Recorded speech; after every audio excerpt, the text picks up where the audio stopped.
police pour la mairie.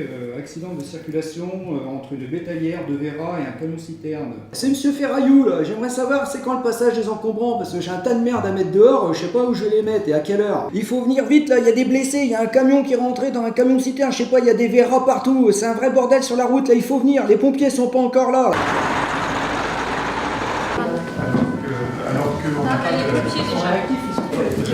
Voilà, excusez-moi, on est en... Vous rappellerez plus tard, s'il vous plaît.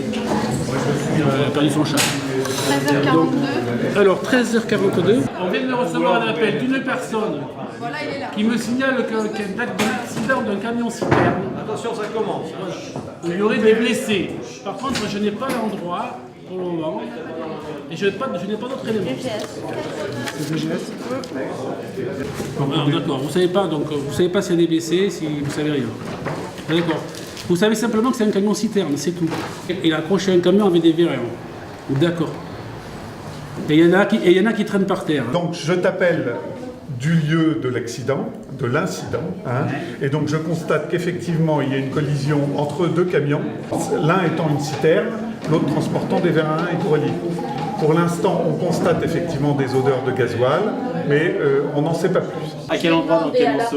Ah, elle a dit Clémenceau. À quel endroit de la rue Clémenceau? Alors tu la rappelles, tu rappelles le PC, tu dis qu'on a été mis en attente et qu'on n'a pas le lieu du sinistre.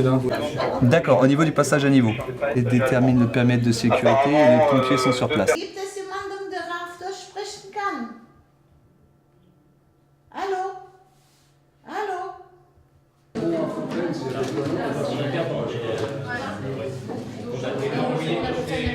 Bon, alors j'appelle la mairie, personne ne me répond. C'est un vrai bordel, hein. Faut s'en aller ou pas? Allô?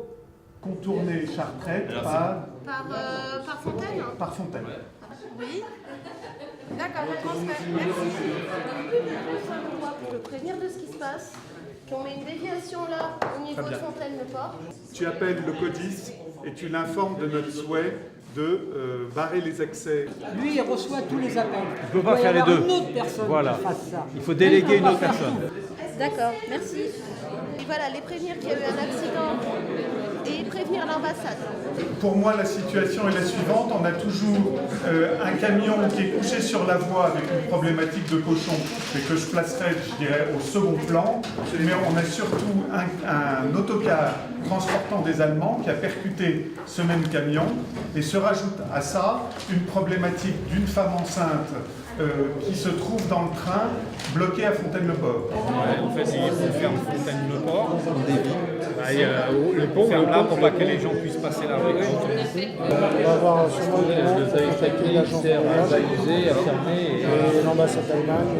Donc on a un accident de circulation au niveau du passage à niveau entre le camion-citerne qui transporte donc des hydrocarbures, mais c'est des hydrocarbures assez lourds, c'est du gasoil.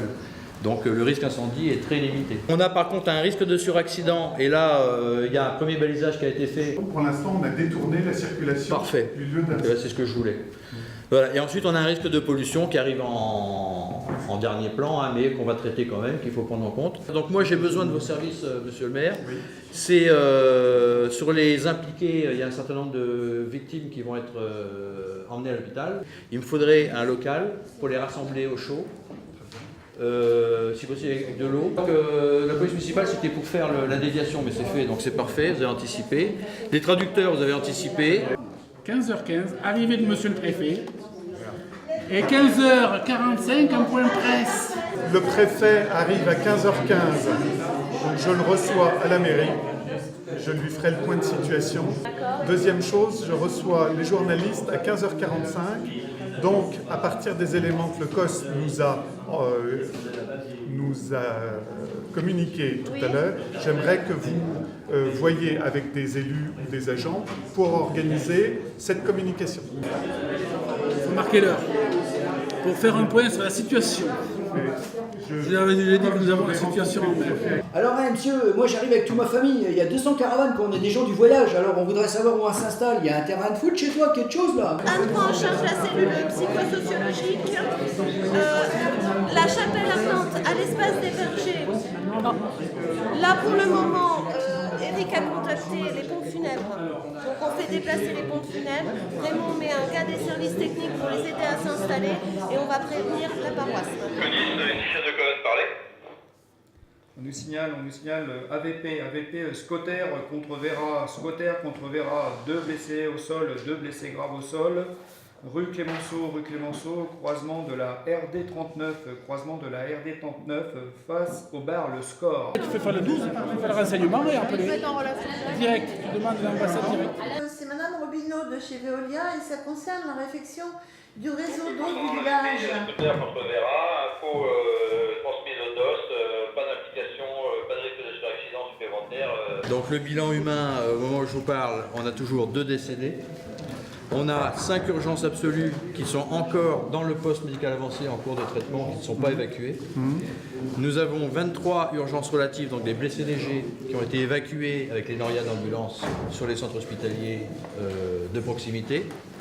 Et on a 25 impliqués non blessés qui sont réunis dans la salle que vous nous avez mis à disposition, qui sont en attente de repartir soit par leurs propres moyens, soit des familles vont venir les chercher, prise en charge par la cellule unité médico-psychologique pour celles qui le souhaitent.